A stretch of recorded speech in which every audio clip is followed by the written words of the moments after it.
Hi, my name is Meredith, and this is my reflective commentary for CEE 517. Throughout the course of Summer 1 in CEE 517 writing instruction, I've learned so much more about how to teach students how to write. Writing has always been one of my favorite content areas to teach, and especially wanting to teach the lower elementary grades, this course has benefited my teaching practices in many ways. So the three topics I'm going to be talking about are writing instruction, writing strategies, and assessments. And I created anchor charts for each that include the main ideas of what I learned for each topic. Throughout Module 1 for writing instruction, we learned about the 4 national recommendations for writing. The recommendations are providing daily time for students to write, teaching students to use the writing process for a variety of purposes, teaching students to become fluent with handwriting, spelling, sentence construction, typing, and word processing, and creating an engaged community of writers. So these are the 4 national recommendations here. And then some ways that you can implement all of these recommendations into your classroom in order to provide students with effective writing instruction. For recommendation 1, teachers can provide writing centers or morning journals in order to promote daily writing time. Writing centers would be best for the younger grades, and writing journals in the morning would be better for older grades. For recommendation 2, teachers can implement a writer's workshop in order to teach the components of the writing process, including planning, drafting, editing, revising, publishing, and sharing. For recommendation 3, teachers can teach students spelling and sentence structure while also teaching students how to process their ideas through brainstorming and write-alouds. For recommendation 4, teachers can provide students with positive feedback and promote collaboration in the classroom. I enjoyed learning about the different writing recommendations because I hope to include all of these in my own classroom. These are all ways in which I can incorporate the national writing recommendations into my classroom in order to effectively teach writing. So my next topic that I will be talking about are writing strategies that I learned through this course. So I also really enjoyed learning about writing strategies for my classroom. Throughout this course, I learned lots of strategies that will help me to teach my students writing in the most effective ways possible.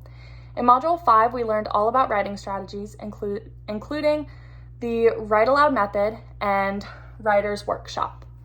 I enjoyed learning about these strategies as they will both be implemented in my own classroom. I learned through the Write Aloud the importance of modeling my thought processes for my students in order to effectively show students how to brainstorm and prepare for writing. I really enjoyed creating my own Write Aloud lesson that allowed me to show my understanding of the Write Aloud strategy. I used the Write Aloud to teach my students how to use webbing as a pre-writing strategy to help organize their thoughts and ideas before writing. I also learned a lot about Writer's Workshop in this module, which is another element I would love to include in my own classroom. In the article, Reclaiming Power in the Writer's Workshop by Kissel and Miller in 2015, they discussed how a writer's workshop was implemented in an early elementary classroom.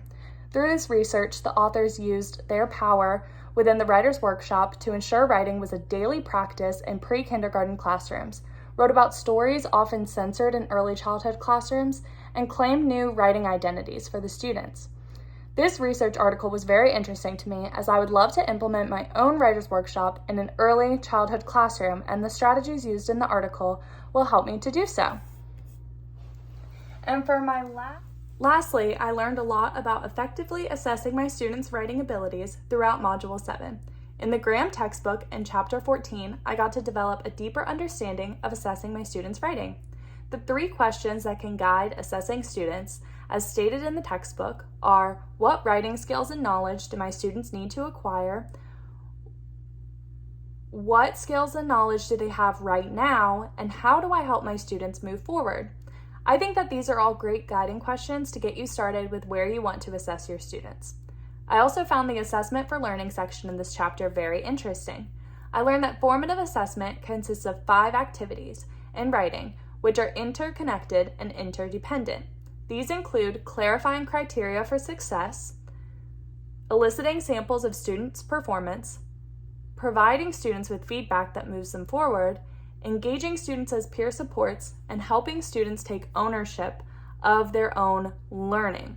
So this is an example of a rubric of a 5th grade narrative writing rubric that goes along with clarifying criteria for success. And this is a great way to assess your students through using a rubric just like this one. And I found this rubric in the textbook from this chapter. The 3 topics that I enjoyed learning the most about were writing instruction, writing strategies, and assessments. And these anchor charts provided evidence of everything that I learned throughout the course and key ideas and details that I will be carrying and implementing into my own classroom. Thank you.